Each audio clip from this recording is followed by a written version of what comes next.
मित्रों, आज के वीडियो में आपका स्वागत है। मेरा नाम सवलिया जी है। पिछले वीडियो में आपको अकाउंटिंग साइंस है या आर्ट्स, कला है या विज्ञान, इस विषय पर चर्चा हुआ था।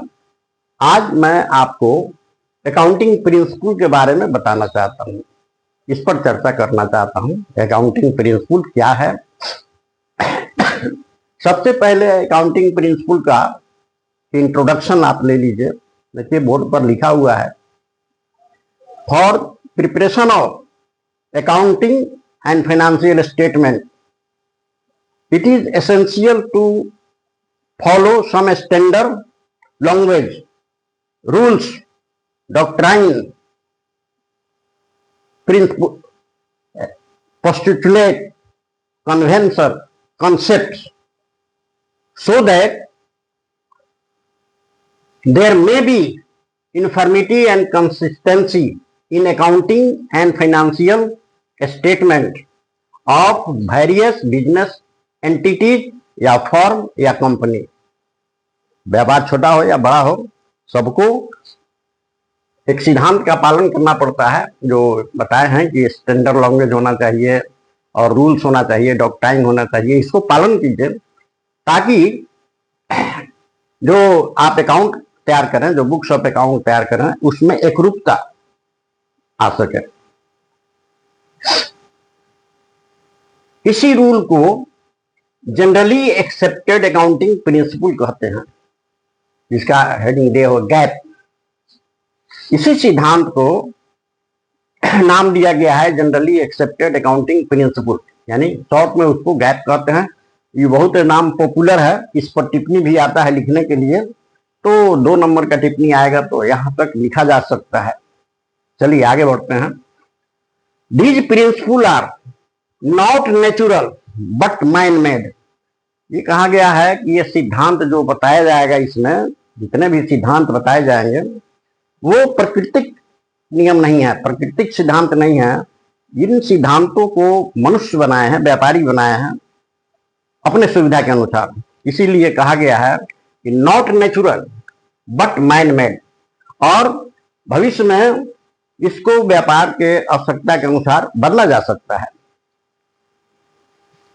आइए अब आगे बढ़ते हैं। ये प्रिंसिपल को 2 भाग में बांटा गया है। These principles are classified in 2 groups. Very good, sorry, in 2 group.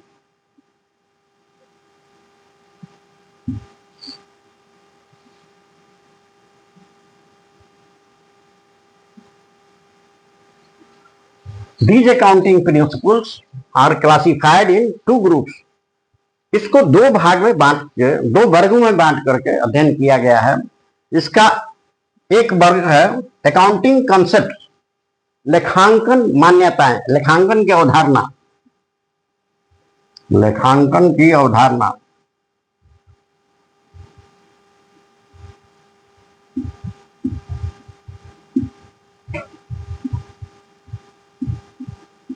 Accounting concept का मतलब हुआ लेखांकन की अवधारणा। दूसरा group accounting convention and assumptions, लेखांकन की मान्यताएं, इसको बोलते हैं लेखांकन की मान्यताएं।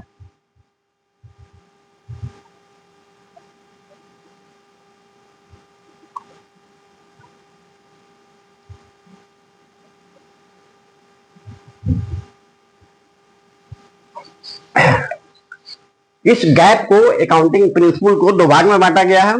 इसमें पहला है अकाउंटिंग कंसेप्ट और दूसरा है अकाउंटिंग कन्वेंशन। अब सब में कुछ आइटम डील किया गया है, किसी में 5 गो है, किसी में 6 गो है। आइए 1 बाय 1 करके अब समझते हैं। चलिए आगे बढ़ते हैं। जैसा कि यहां तक बता दिए थे कि इन प्रिंसिपल को, इन सिद्धांतों को 2 वर्ग में विभाजित किया गया है, जिसका पहला वर्ग है अकाउंटिंग कंसेप्ट। अकाउंटिंग कंसेप्ट के बारे में आगे बता रहे हैं। अकाउंटिंग कंसेप्ट क्या है? यह अकाउंटिंग कंसेप्ट का अर्थ है उस कंडीशन, मान्यता या उस रूल से है जिस पर अकाउंटिंग साइंस बेस्ड आधारित है। इसमें पहला कंसेप्ट का नाम है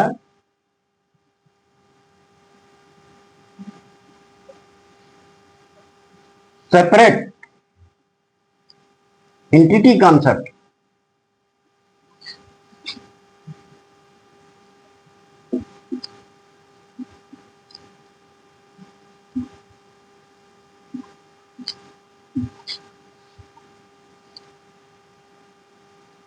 अकाउंटिंग कंसेप्ट में सबसे पहला नाम जो है सेपरेट एंटिटी कंसेप्ट का नाम आता है। सेपरेट एंटिटी कंसेप्ट का अर्थ हुआ, सेपरेट माने पृथक, अलग, एंटिटी माने अस्तित्व, अवधारणा, कंसेप्ट का मतलब अवधारणा, पृथक अस्तित्व की अवधारणा।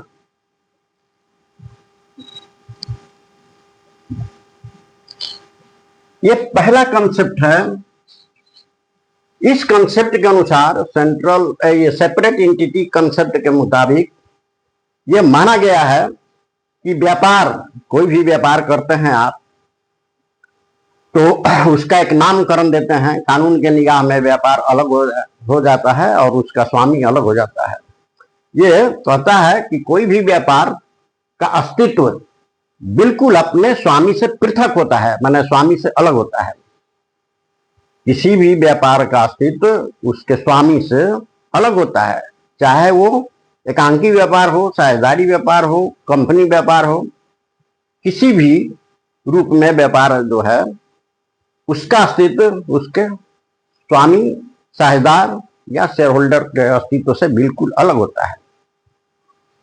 इसी कंसेप्ट के अनुसार यह माना गया है कि व्यापार की संपत्तियों और दायित्वों का लेखा व्यापार के बही में होगा, न कि स्वामी के संपत्ति दायित्व का लेखा होगा।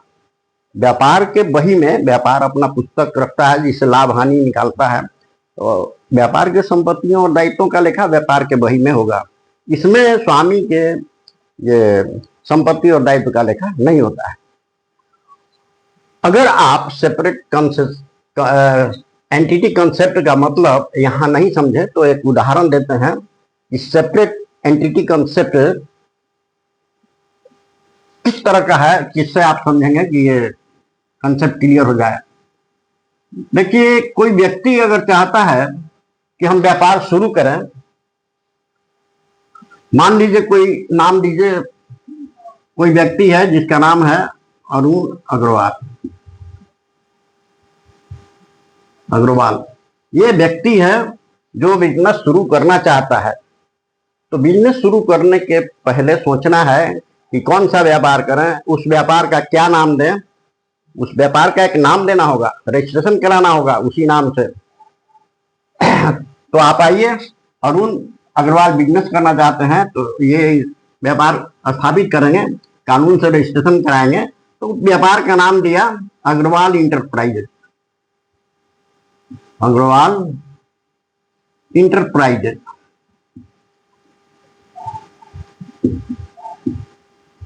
अब देखिए, जैसे ही इस व्यापार का नामकरण दिया गया, कानून के निगाह में इसी नाम से उसका रजिस्ट्रेशन हो गया, तो अब स्पष्ट है कि अरुण अग्रवाल अलग है, अग्रवाल इंटरप्राइजेज अलग है।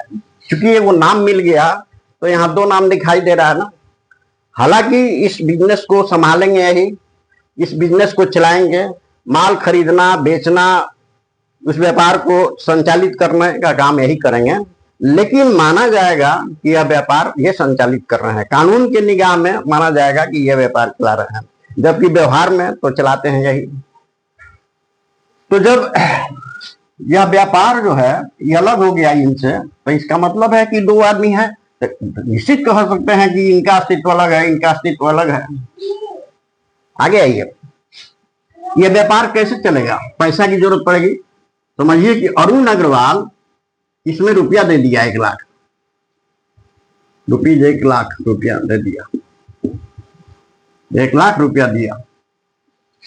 इस 1 लाख रुपया से ये माल खरीदेंगे, माल बेचेंगे, खर्चा करेंगे और उस माल को बेच के मुनाफा कमाएंगे। यह क्रम चलते रहता है सालों भर। साल भर के बाद यह व्यापार हिसाब करके लाभ हानि निकालेगा। ठीक, तो यहां देखिएगा कि अरुण अग्रवाल अलग हो गया, अग्रवाल इंटरप्राइजेस अलग हो गया। ये पूंजी दे रहे हैं यहाँ पर, इस पूंजी से कारोबार हो रहा है। ठीक, और इस कारोबार से जो प्रॉफिट होगा अरुण अग्रवाल इंटरप्राइजेस इनको प्रॉफिट में हिस्सा देगा। और क्लियर कीजिए, जैसे ही लाभ कमाएगा इस लाभ में इनको हिस्सा दे देगा। उसके बाद अरुण अग्रवाल समय समय पर व्यापार से अगर पैसा निकाले हैं, जिसको ड्रॉइंग कहते हैं, उस पैसे को इसमें से घटा लेगा, प्रॉफिट को जोड़ देगा और ड्रॉइंग को घटा देगा। जो बचेगा वो बिजनेस, फिर उसी पूंजी से व्यापार चलेगा। यह साबित करता है, ये भी साबित करता है कि अरुण अग्रवाल अलग हैं और अग्रवाल इंटरप्राइजेस अलग है। अब तो मुझे उम्मीद है कि आपको समझ में आ गया होगा। चलिए आगे बढ़ते हैं।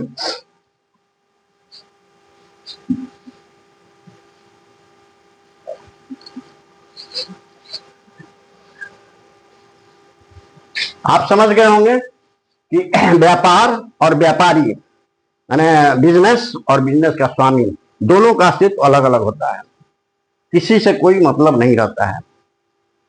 लेकिन कानूनी तौर पर from business point of view ऐसा देखा गया है कि कानूनी तौर पर व्यापार, चाहे वो एकांकी व्यापार हो, चाहे साझेदारी व्यापार हो या कंपनी व्यवसाय हो, व्यापार और उसके स्वामी, एकांकी व्यापार में एक व्यक्ति मालिक होता है, साझेदारी व्यापार में 2-3 साझेदार होते हैं, कंपनी में हजारों लाखों शेयर होल्डर होते हैं, मालिक।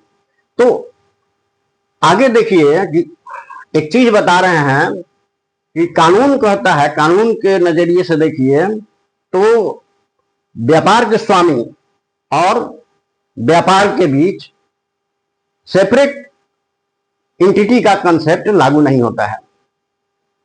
किसमें? एकांकी व्यापार और साझेदारी में। इसको साबित किया जाएगा, आप समझ में आ जाएगा।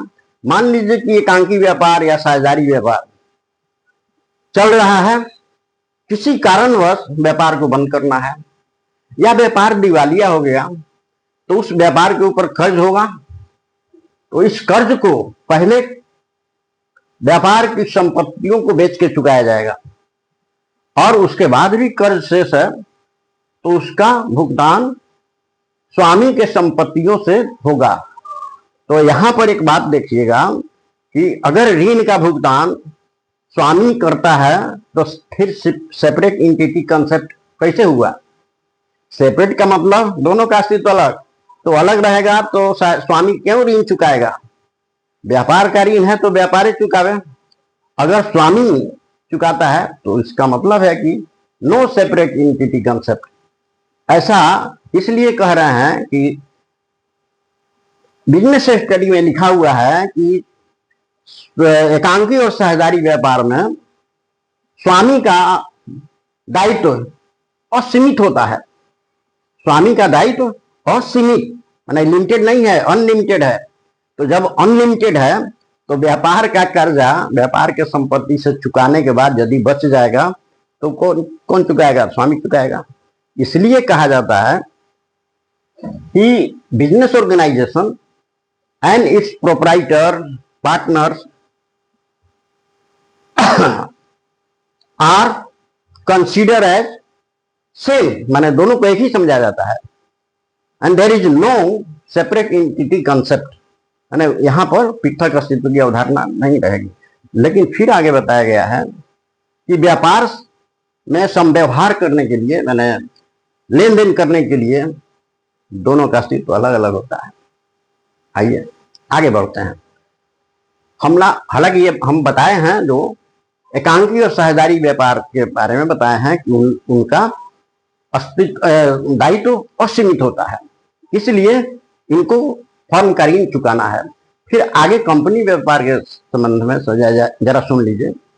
कंपनी व्यापार में होता है, कंपनी व्यापार का स्थापना कैसे होता है? कंपनी व्यापार में बहुत ज्यादा पूंजी की जरूरत होती है, कंपनी अपने नाम से शेयर बेचता है, शेयर जो खरीदता है वही स्वामी बनता है, व्यापार का अंशधारी ही स्वामी होता है। तो जब कंपनी एक्ट में लिखा हुआ है कि अंशधारियों का दायित्व सीमित होता है, अंशधारियों का दायित्व सीमित होता है, यानी अगर कंपनी दिवालिया हो जाए या किसी कारण से बंद हो रहा है तो कंपनी के ऊपर जो कर्ज है उसका भुगतान कंपनी के संपत्तियों को बेचकर ही किया जाएगा, और इसमें कंपनी के जो अंशधारी हैं वो इस भुगतान में हिस्सा नहीं लेंगे, यानी उनको भुगतान नहीं करना है। वो सिर्फ शेयर खरीदे हैं और उसका फुल पेमेंट कर दिए हैं, तो बस उतना ही रहेगा। अगर पेमेंट बाकी है तो फिर उतना दे सकते हैं जितना कि पूरा हो जाए, इसके अलावा घर से नहीं दे सकते हैं। तो इसका मतलब है कि सेपरेट एंटिटी कॉन्सेप्ट कंपनी व्यापार में फुल्ली इंपोज होता है, माने पूर्ण रूप से लागू होता है, और एकांकी व्यापार और साझेदारी में पूर्ण रूप से नहीं लागू होता है। चलिए आगे बढ़ते हैं। दूसरा आइए आगे बढ़ते हैं, कॉस्ट कॉन्सेप्ट। कॉस्ट कॉन्सेप्ट लागत की अवधारणा, इसको हिंदी में कहते हैं लागत की अवधारणा।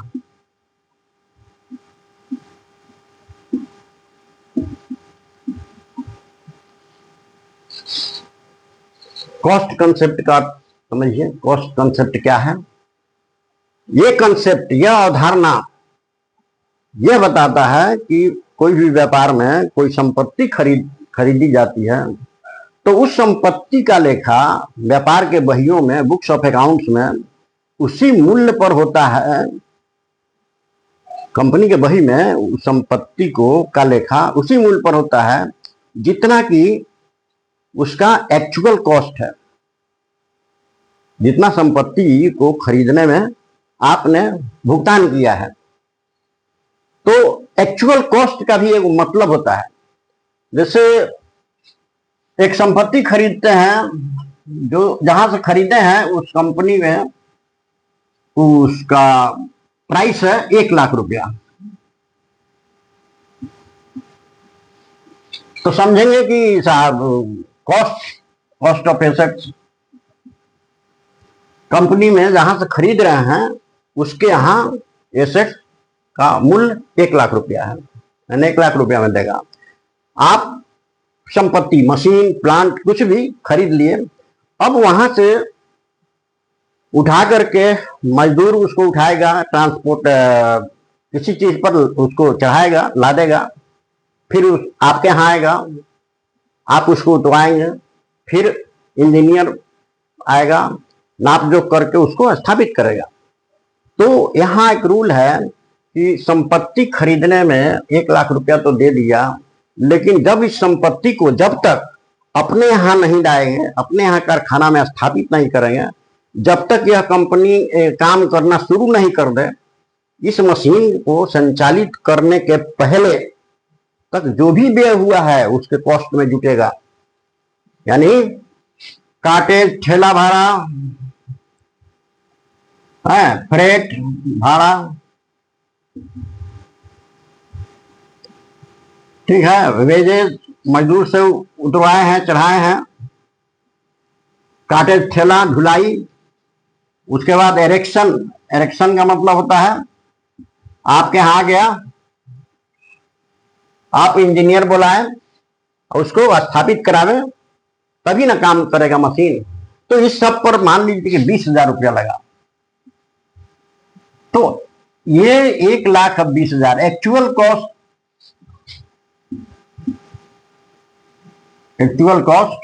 यही हुआ।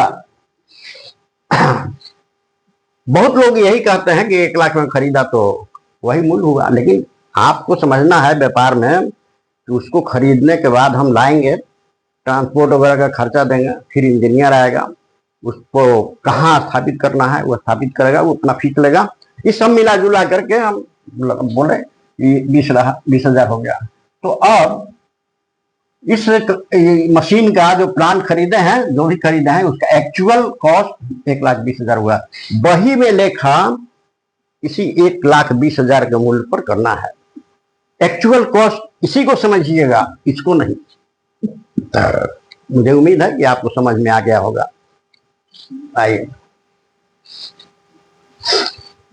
अब तो आप समझ गए कि बही में लेखा इसी मूल पर होगा। काहे कि ये जो है तो आधार का काम करता है। संपत्तियों के मूल्यांकन के लिए भविष्य में ये आधार का काम करेगा। ठीक है, आगे बढ़ते हैं। कॉस्ट कंसेप्ट का मतलब हमेशा ये नहीं होता है कि कॉस्टे पर दिखाया जाए। हालांकि बात सही है, जो कंसेप्ट है बहुत अच्छा कंसेप्ट है और यहां तक जो बताया है बहुत सही चीज है, राइट। लेकिन एक उसमें थोड़ा और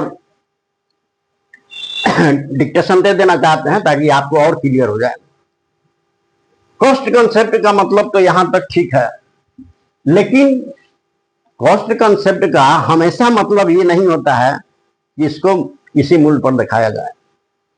व्यवहार में क्या मिलता है, मान लीजिए कि जिस साल आप खरीदे हैं उस साल आप बही में लिखे 1,20,000, बैलेंस शीट में दिखाइए 1,20,000, खाता में दिखाइए 1,20,000। लेकिन साल भर चलने के बाद किसी भी मशीन का, प्लांट का कार्य क्षमता घटता है, उसके मूल्य में कमी आती है, जिसको हम ह्रास कहते हैं अकाउंट की भाषा में। तो जब इसके कार्य क्षमता में कमी आएगी, ह्रास होगा, मान लीजिए कि 10% ह्रास करना है प्रति वर्ष, तो 10% एक साल के बाद जब साल के अंत में हिसाब करेंगे तो बताना होगा ना कि साहब ये संपत्ति, मशीन, प्लांट भी चल रहा है हमारे व्यापार में। तो 1 लाख के बाद एक साल के बाद 10% यानी 12,000 तो घिस गया होगा, तब संपत्ति कितने का बचा। तो आप देखिएगा यह भी सही है और ये भी जो बताया गया है ये भी सही है।